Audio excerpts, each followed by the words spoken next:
I'm a fourth generation bow hunter, and when I was a kid, I didn't understand the breadth of that. I didn't understand the heritage of that. All I knew was my dad put a bow and arrow in my hands.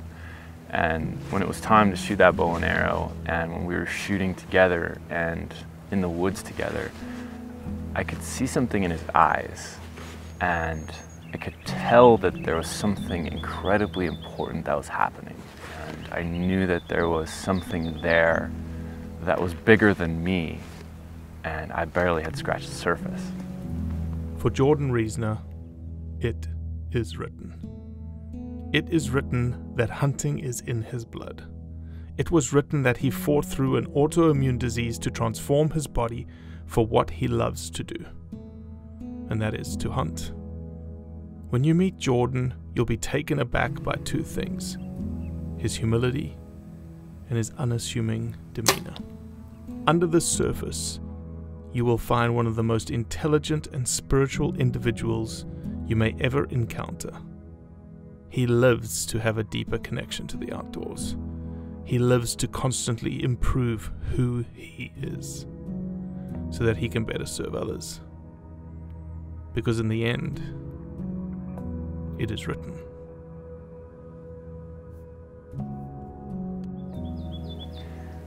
Bow hunting for me was my introduction to something sacred. So bow hunting was the first sacred experience in my life. Even as a child, I knew that what I was experiencing and what we were doing in the woods and harvesting these animals, watching my dad and watching the reverence that my dad carried in himself, watching the reverence that he would experience in the woods, and when he brought the animal home and then we would cook it and eat it, that was the inklings of spirituality for me. That was the inklings of being part of something that was bigger than me, and it carried through into adulthood to a greater depth. But that was the putting my foot in the water, if you will, my toe in the water of that experience for me as a kid. Even as a kid, I had a humility around releasing that arrow. And I never felt like I outsmarted the animal. I never felt like I had become better than the animal. And that afforded me this opportunity because I figured out how to be hidden and get close, and that I'd conquered the animal. I had this sort of, this feeling in my heart that these animals are so wise and they have so much better senses of smell and eyesight, and it always made me feel like they were gifting themselves to me. That shot opportunity that happened or didn't happen wasn't necessarily in my control. It always felt like on some level that opportunity was given to me by something bigger than me. But at the end of the day,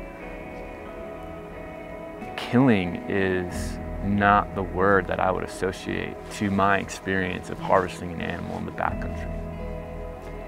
I would actually use the word gift, that I'm gifted that opportunity, and that's something that's always felt true in my heart.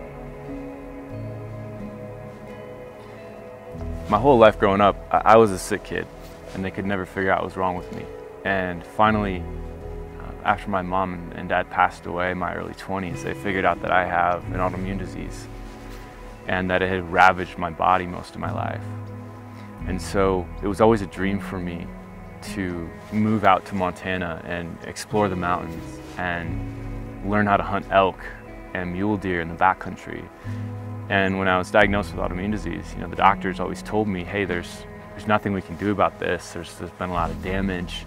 You're going to have to live the rest of your life with the remnants of this autoimmune disease. You're going to be dealing with it. And there's certain things that you're just not going to be able to do.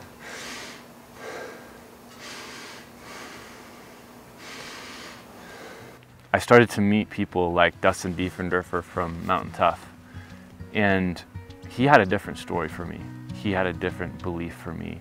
And so beginning to train with those guys and be around people who have a different mentality, who have a different capacity to push themselves and write new stories with the things that they can do, has allowed me to, hunt 300 miles in a hunting season and spend 40 nights in the backcountry, and to be able to do these things that those doctors told me that I would never be able to do.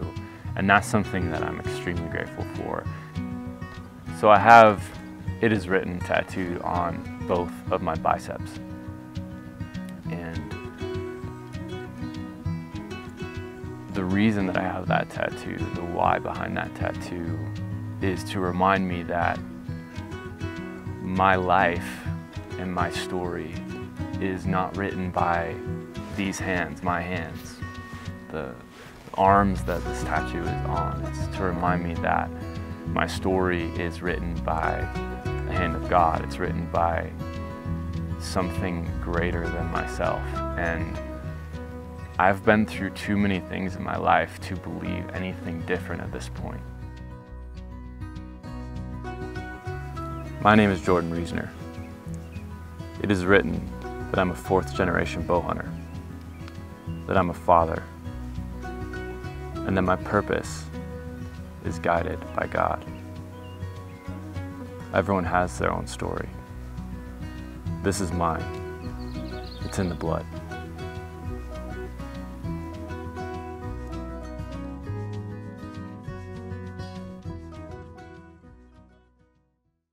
That sounded weird. I can do that one again. Yeah, except for that last piece. Yeah, The last piece. that part was weird. Let me start over with that.